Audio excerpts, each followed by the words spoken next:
And we're live. Yes, I know someone posted there's nothing been quick about this tape, but there's been a few technical difficulties. But we are live looking back at yesterday's massive win at Elland Road, making it 6 points in the week, 6 goals scored, and up to seventh in the table. Stephen, I mean, where do we even begin with that? If we start sort of going into the game, what were you sort of expecting from this? Because the way I was seeing it is, I thought we could take a draw, and it was a must-win game for Leeds United. So when they went 1-0 up, obviously in the first half, we were thinking it could be one of those days. But what were your sort of expectations going into it? Yeah, exactly the same as you, Dom. I saw a wounded Leeds side that put in a brilliant performance against Arsenal, and I was anticipating with them being at home and our away record being a little bit shaky, that they were going to come at us on the front foot, which they did try and do in the first half. And I was expecting a lot more from them, but it turns out that we fully deserved that win. And it was a fantastic game of football, wasn't it? Yeah, it was great. I mean, if we get to Leeds United's first goal, obviously, I think it's Jack Harrison has a chance, and also Tim Ream gets the block on it. But then obviously Rodrigo had headed it in from a couple of yards out. First, my instinct was, could Tosin be doing better there? Do you think he's not quite aware of where the ball's about to drop? Because it's not like he loses out to an aerial challenge from Rodrigo. He just seems to be in the wrong place. Yeah, I actually thought it was really poor from Tosin, which is a shame. He's obviously fighting for that place with Diop kind of creeping into the side now. I just think as the tallest player on the pitch, you've got to get your head to that ball, or you've got to put a stronger challenge in on the attacker to put him off. And he kind of did half and half where he didn't commit to the player and he didn't commit to the header. So then he just tried to like get in the way of the header, and it was just a bit cringy, to be honest. That Rodrigo's not the biggest player on the pitch either. So that was quite a poor goal he conceded. It made me send an angry tweet at the time. So yeah, Tosin, he's a fantastic player, and we really need a player of that stature at the back. He's crucial, for defending set pieces and corners. I was just very disappointed with that one. We kind of gave them the lead, but thankfully we're able to recover, of course. See, Fat Bandit 99 on YouTube is coming with Diop or Tosin for the next game. I would bring Diop back in. I thought Diop and Ream were fine. I don't see the need to sort of go back to Tosin and Ream and then have Ream and Diop. I think, some continuity would be good there. So I would probably bring Diop back in. But that was probably all the negatives out of the way, because the rest of the game was quite positive. Thankfully, we bounced back quite well. I think we scored, 5-10 minutes later.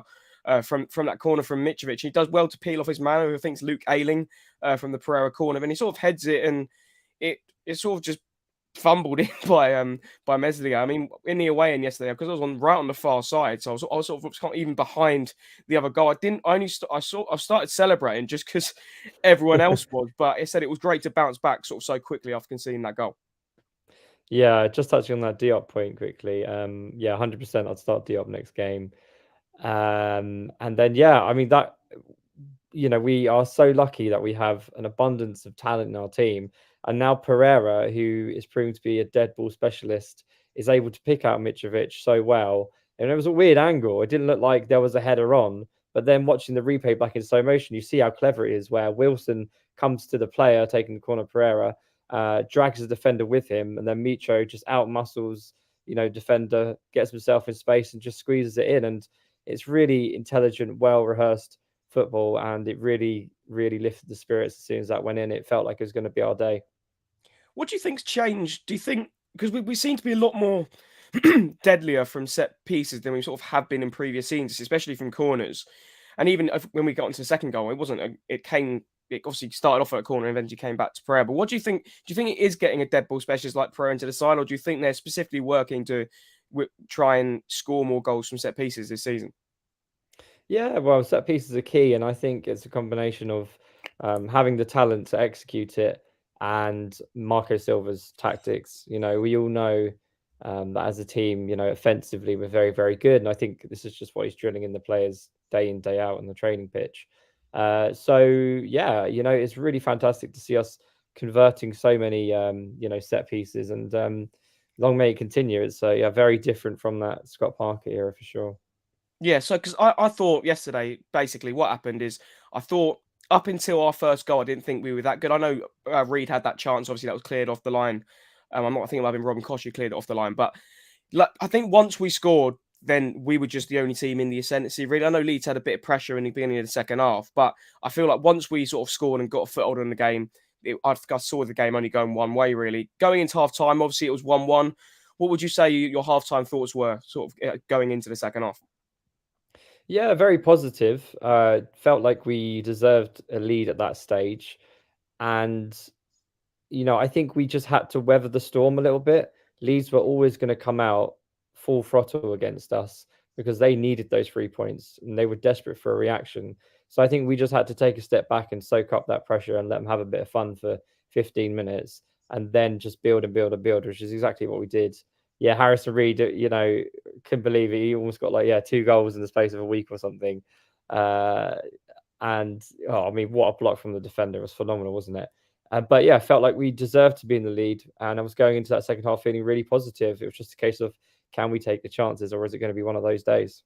Yeah, especially after that missed Pereira chance when he was, I think Willian was one played him through Oh, and goal. And I thought I thought he should have just gone above the goalkeeper because Meze is going to be committing low there. But I said, going to the second half, obviously there was a bit of Leeds pressure in the opening, but we obviously took the lead with about 15 minutes to go. That header by Bobby Deckard over Reed. I mean, obviously we get the corner, then the ball comes back out to Pereira, whips it in, and Bobby Reed just is in so much space.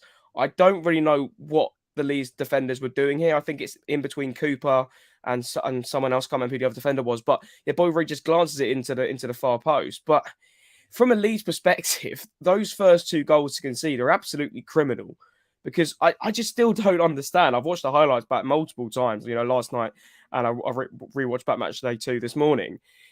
Like, how is he in so much space there?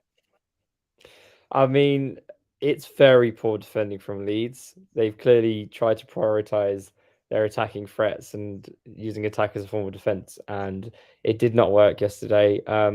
When Pereira received the ball out wide, I was in shock. You can't let the player with the best delivery on the pitch have that much time, and that's exactly what they did. So he put in an absolutely inch perfect cross, that invited Bobby to have an in-swinging header, completely unmarked. I just couldn't really believe it, to be honest. And yeah, two headers out of two there, and yeah, certainly something that's not dying from the game if we're going to have defending like that and Mitro on the end of it. So I just thought it was really well worked from us, and lovely. Always lovely to see Willian just threading the play together, and he's an absolute baller too. Yeah, really enjoyed that goal. Yeah, as I said, once we got in the lead, we looked like the only team who was going to go on and win that game. I think once we took the lead, I don't think Leeds threatened our goal until they got the second, which obviously we'll get onto. But then obviously we make it 3-1 very, very shortly after. Great hold up play by Mitrovic in the box, and he plays Harrison Reed sort of cuts across the defender. And I'm so glad he went to set up Willian here instead of trying to maybe nutmeg the goalkeeper at the near post. He does Reed did so well, and we'll get onto Reed's performance in a bit more detail. But he does so well, and then lays it back to Willian. He shoots that full stretch, but he managed to put it into the back of the net. 3-1, and yeah, some Leeds fans started piling out then, and I think that's when they really turned, obviously, on the board and the manager. But from a Fulham perspective, absolutely great bit of play here from Harrison Reed to set up Willian. Yeah, he had a fantastic game, didn't he? Yeah, it was really nice to see Willian get his goal because I think that will do wonders for his confidence. I was watching his post-match interview after Villa, and you think he'd be brimming with excitement, but he was very level-headed and slightly disappointed that he couldn't get a goal to his name after 3 or 4 really good chances. He hit the target but couldn't beat the keeper. So I think it's going to do him the world of good now that he's hit the back of the net already. And it's phenomenal play by Harrison Reed and a really well worked corner. And we're proving that not only can we hold the ball up really well in the corner, but we can actually turn it into a very threatening attack. And yeah, Reed's just completely unlocked the defense there, and it's fantastic stuff for Fulham. Yes, obviously we're 3-1 in the lead, and obviously Leeds do get a goal back. Again, I still think it's quite poor from Tosin on that goal. I know it's sort of Ream, but I think Tosin needs to be seeing that run and be intercepting the ball. Obviously, they make it 3-2, but it was so weird in the ground. It was like Leeds fans didn't want to celebrate that goal. It was like they wanted to lose as many as possible to get Jesse Marsh out of the club because they clearly want a new manager. It's not working with the poor run of form they're on. Joint in relegation zone now after results going against them yesterday with the likes of Leicester beating Wolves and obviously Forest beating Liverpool on Saturday. I mean, yeah, we shouldn't have let him got that second goal. It sort of makes it seem there were more in the game, but they really weren't. I mean, I know the match stats, and I think the expected goals came up on match day 2 as well. And it was like we had 1.9, they 1.8, but that wasn't really the story of the game. I thought we were in complete control of the game. Apart from our goals in the second half, we didn't have too many other chances really. But I think more of our better chances are actually in the first half. The Harrison Reed chance and the Pereira chance. But obviously, we get the win 3-2 up to 7th in the league so far. I mean, I know Fulham fans knew we'd do better this season than we have in previous campaigns. I mean, it probably took us about 20, 25 games to get to this points total last time. But, I mean, could you imagine of it going this well after sort of 10, 11 games? I mean, there was always the silent optimism that no Fulham fan would admit to, having Silva at the helm, and it was all about what signings we could make and when we were going to make them, more crucially. And I just think the business has been brilliant, brilliant. The Khans have really turned things around since when they first obviously started, bringing players in willy-nilly, and it's really good business. You look at the price we got Leno for on the deal there. It's just stupid. And Paina, at first a lot of us might have been like, oh, 20 million, but no, yeah, he could play in any team. He's phenomenal. And it's amazing, the fact that we this week could be halfway to safety after 13 games, I believe, once we played Everton is, imagine saying that at the start of the season, absolutely amazing. And it means, the quicker we get to that point, the more we can all feel a bit better about ourselves and start thinking about, well, what's the next step? Are we, top of the bottom half? Are we a top 10 team? At the moment, we are. I see the league as you've got your top 6, and you've got Newcastle because, they got more money than bloody anyone. So then for me, it's 8th downwards is almost another league in my head. And at the moment, we're absolutely top of that. So if we can get 3 points against Everton, and then we can afford to lose against City and United if needed, I think it puts us in an amazing position. Yeah, you spoke about the Everton game. I think if we can get a point or get 3 points there, it sort of alleviates the pressure on the 2 Manchester games before the World Cup. But going back to yesterday's game, obviously the 3-2 win at Elland Road, what I think it showed is a lot of players yesterday. If we talk of the likes of Reed, Willian, and Pereira, I think they were the 3 sort of main key performers yesterday. Obviously, you can speak about Mitrovic. You can speak about him every game. I think he's got a goal every 105 minutes. And as you can see from Thomas, if we win next weekend, we have as many as we finished in the 18-19 season, which is absolutely mental. I think even this season we've won more home games or equaled the game of what games we've won at home compared to the last time out as well. So it's crazy. But I said it's so enjoyable being a Fulham fan. And, even when we were still in the Premier League last time, we wouldn't win as many games away from home, like the likes of Forest and the likes of Leeds. But I think, when Willian came in, and even when Pereira came in to extent, people weren't sure were these good signings to be made, especially Pereira, because we've seen Pereira at Man United, but from a Man United fan I know at work who loves Andreas Pereira, he always thought he was a quality player. He said he was playing him out of position. Sometimes he was playing in a 6 at United. And I was like, how is Pereira playing in a deep midfield role? But do you think players like Willian and players like Pereira have come to Fulham and they know this is a chance to prove themselves and show people why they've been rated so highly in their careers? Definitely. The first point of contact would have most likely been, with Marco Silva. And I think he's a huge draw when you look at his record. And for attacking players, to be lured into a team where you're like, we have an attacking philosophy, we want to play football, we want to score goals, it's a dream. It's why Mitrovic is so happy right now. Do you think we would have got these players in with previous managers under a different style of football? Definitely not. Do you want to keep hold of the ball, pass it around all game and not do anything? No, it's actually, to the point, and it's attractive. It's an attractive proposition, and it's just spread itself really well, one player at a time, to the point where this isn't just, we're not just talking about things we want to do and who we want to be. We actually are establishing ourselves as that club that we all want to be and all want to watch. And it's really exciting. And Pereira has been phenomenal. Like, I really love him. I think he is key because we all know Mitrovic isn't the fastest presser in the league. And that's where he comes in and he does the running and the grafting, because you just need Mitro on the ball or on the end of the ball.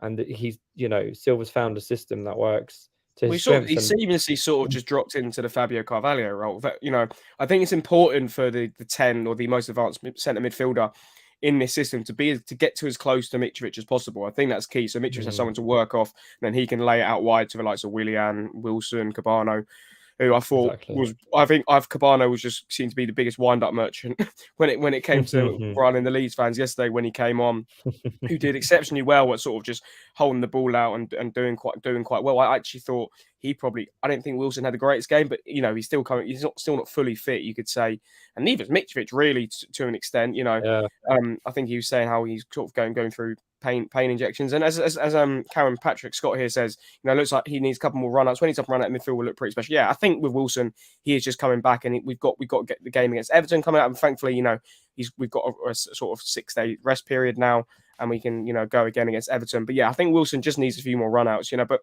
what's nice is we do have these options out wide. We have Willian, we have Harry Wilson coming back. We have Neeson's Gabano. Once, obviously, Kene Tete's back, you have Bobby Decordova-Reid, who can go up and play out wide as well. Bobby Decordova-Reid has done an excellent job filling in at right back. I mean, he's not a defender. We know that, and I didn't think defensively wise yesterday he had the greatest game, but he got the goal, and that's all that matters. If Harrison Reed, if we're looking at his performance yesterday, he was absolutely sublime. But for me, it feels like his role has changed this season. I don't remember in previous sort of seasons and systems him going this far forward. Like there was quite a few times yesterday, especially in the second half, where Reed was sort of in the sort of right wing position and driving sort of diagonally forward into the middle of the pitch. What do you think Silva spoke glowingly about Harrison Reed in his post-match interview yesterday? What do you think? Do you think Silva's given Reed a different role this season because he's got someone like Palhinha behind him? Exactly that. I mean, first of all, that touch on the right wing is so underrated. It was just unreal the way he brought that ball down from over his shoulder. And he's got that low center of gravity where he's so agile and explosive. And, in the center of the park, you need a lot of height and a lot of strength. So I think having Painha to be that man and then let Reed just be the little nipper is great. And I think that is the key. I think Painha makes players around him better because of the way he plays, the way he presses. We said this before, about how centre backs look a lot stronger with a really strong central midfield and how Ream's obviously flourishing this season. And you have to give Painha some of the credit for protecting that defence alongside Harrison Reed. I mean, he, I think we're just playing more advanced football further up the pitch, being able to look after the ball and make more key passes, and it's allowing, I think, Reed and Painha just work together. I don't think it's necessarily, okay, you're the deepest at all times. I think it's, okay, you're going forward, I'll just sit back, and they swap over. Because Painha got through a couple of times yesterday, wasn't quite that clinical in the box in that opportunity, but we've seen what Painha can do.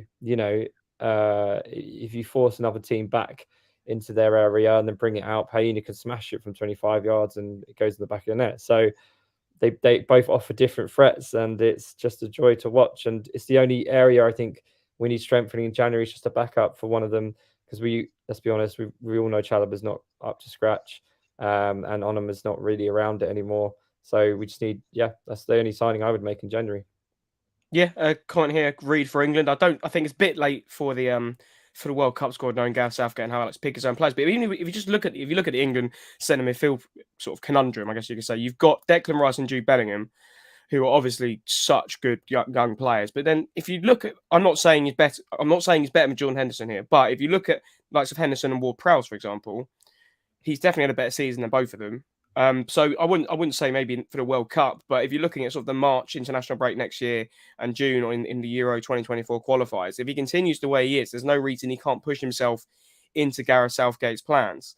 Because if you've got Declan Rice and obviously you've got Jude Bellingham, but England, if we're going to if they play about 4 in the 4-3-3, there's no reason Reed can't push himself into the squad. I'm not saying he should be starting, but there's no reason he can't push himself into Gareth Southgate's sort of contention. Obviously, another, I guess the only negative, from yesterday, it's another 2 goals conceded. We are sort of all action this season. I think we've scored the same amount of goals as we conceded, both sort of 20 plus. I think it's 22 scored, 22 conceded, or something like that. What do you think? There's any way we could improve at the back, or do you think this is just the way we're going to be playing football this season, and it's going to be risk for reward, basically? It's a bit of both, I think. Um, we need to get that back line settled. I think we need Diop. If I'm honest, I think it's a Ream Diop season because Tosin's got the benefit of his age, whereas Ream, let's be honest, I mean, let's not discount anything, but we don't imagine Ream's going to be starting week in, week out next season when he's 36. But hey, so I think nurture Ream and Diop, get Diop embedded into the team because you could see he needed that game time. When he first had his first start, there was some really shaky moments, even though he had a really good game, and then he fell over like the next game against Villa, and that was like the only mistake he made. But he clearly just needs a bit of time. So I would stay with those two, stay consistent, and then when you get Tete back, hopefully that sharpens things up. But on that point, I think Bobby has done a bloody brilliant job at right back. And the only game that I thought he was poor was against West Ham, where he just misplaced every single pass for some reason and kept the player on side. But it was his first game back at right back, and now I completely trust him there, and I'm as happy to have him there as Tete, which I know is a big statement, but I love the guy. I think he's brilliant. I think we have enough options up top as well. Yeah, from Cole saying deckled over Reed and Reed on 4 yellows might be anything to worry about. I think this just happens across the season. You're going to get the way we play. Players are going to pick up yellow cards. Polina got somehow 5 before the first international break at the end of September after he jumped in the crowd off scoring his brilliant strike against Nottingham Forest. Actually, Polina hasn't been booked for a few games now, so what's going on? What's going on there? But I don't think to worry about. I think players will just, in the way we play, will just accumulate yellow cards. And I think that's just the way a team we play. So we've got quite a high aggressive pressing game, and that's how players will pick up yellow cards. I don't think any of our players ever pick up silly yellow cards. They just accumulate across the season, and I don't think it's anything to worry about. We've sort of ended, Stephen, sort of looking ahead to this Everton game on Saturday. I know they beat Palace 3-0 obviously on the weekend, but obviously before that they were in a poor run of form, and I think they're a totally different team who are away from home than they are at Goodison Park. I really do think. I think they're a team who sort of really thrive on the atmosphere down over in Liverpool at Goodison Park. So, what do you think we should be looking? Do you think obviously obviously the way we're playing, there's no reason we can't win the game. But what are your expectations going into this Everton game? Do you think it will be one of the tougher games we've had compared to obviously the last two? Yeah, it's going to be a very physical battle. They've made lots of very good signings, and they're now starting to gel. Connor Cody's a big name. I think he's a really good player, and you can see how much Wolves are struggling without him. Very concerning signs for them. I think it's going to be a great game of football. It's going to be a real test. So I'd say don't be disappointed with a draw, but I can't see any reason why we shouldn't be taking the game to them and aiming for 3 points. And I really do think we can do a number of them, especially with our strength at home. And as you say, they're poor form away, and that would set us up really well for those next couple of games as well. Yeah, I said if we can get 3 points here, making it 3 wins out of 3, which would be great. And also, those Manchester games, it alleviates a little bit of the pressure off them. So you didn't want to be going into the World Cup. I know it could be not very good results going into the World Cup break, which isn't the best. But obviously, we're getting the points on the board early. I still think it's sort of a game by game thing for us. I know we're 7th in the league, and everyone's talking about are we going to be in the Conference League next year, kind of thing. But imagine that. Heading across to North Macedonia, Bulgaria, and Albania during September, October, November next year. I'd do anything for that. I'd do anything for that. But yeah, I think it's just taking things by game basis at the moment, and you can't complain. We're winning games away from home, we're scoring goals. It's an enjoyable time to be a Fulham fan right now, and it definitely was yesterday.